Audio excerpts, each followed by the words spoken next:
day, everyone. I am Janalupi Cordova. And I am Mary Gracie Onyong. We are third-year students taking up a Bachelor of Secondary Education, major in Science at Jose Rizal Memorial State University, Katipunan Campus.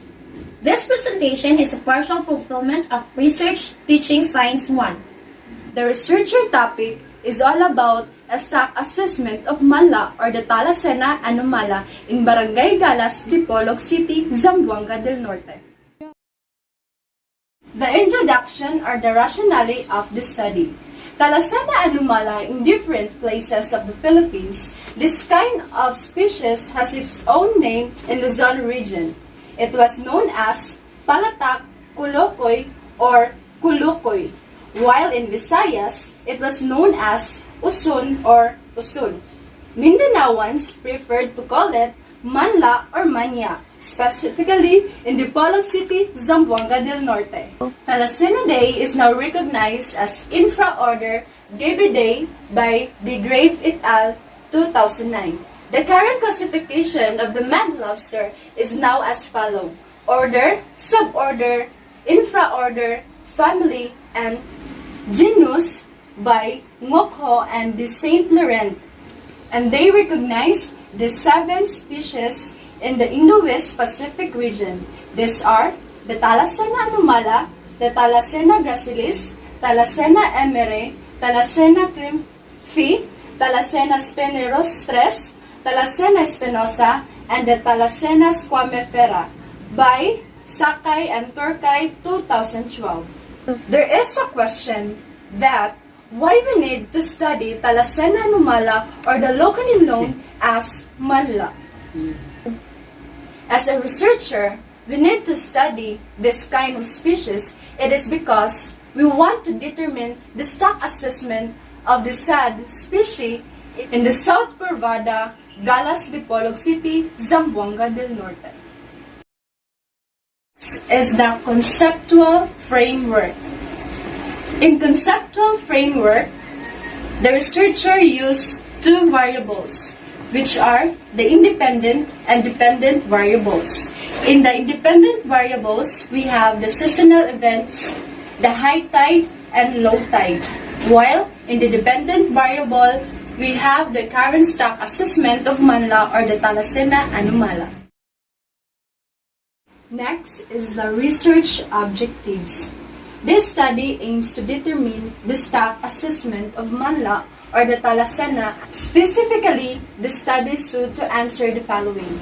First, describe the characteristics of the locally known Manla in Galas, Zamboanga del Norte, in terms of color, size, shape, and structure. Second is to determine the abundance of Manla or the Talasena anomala in Barangay Galas, Dipolog City, Zamboanga del Norte in seasonal events in terms of high tide and low tide. The hypothesis is there a difference between the stocks of Manla or the Talasena anomala in Barangay Galas, Dipolog City?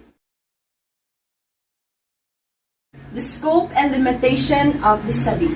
This study, conducted in South Corbada, Galas, Dipolog City, consists of 1 hectare of land which has creeks and katungan. It is where Manla or Talasena anomala commonly found. Various mounds are located in this area wherein it is explicate the abundance of Manla. Aside from it, it is near to the intertidal shore, which is some of Manla can be found or seen. In this figure, you can see the aerial shots of the South Corvada, Galas, Dipolog City. So here, in this picture, you can see the aerial shot of whole Corvada. So in this second figure, in this area where the researcher conduct the research, because in this area, Manla are most commonly found. Lastly, we have the methodology. In methodology, it consists of the study sites, materials, and methods. First, I will discuss the study site. Manla or Talasana Anumala will be sampled at the Barangay Galas, Dipolog City, Zamboanga del Norte. The Manla or the Talasana Anumala mounds were located inside or near the mangrove forest in the intertidal shore. Next is the material. The researcher used the pasgong or the bamboo trap that is made from a bamboo to catch manla or the Talasana Anumala. Its length is 1 foot long or more.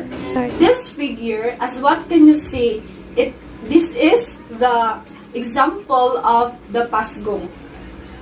Methods. The researcher put bamboo trap or pasgong or kanang atong ginatawag og atong itaan ang pasgong to the burrowing mouths of manla or the Talasana Anumala and leave it overnight. The next day, going back to the area where the bamboo trap or the pasgong set and check if there is a catch.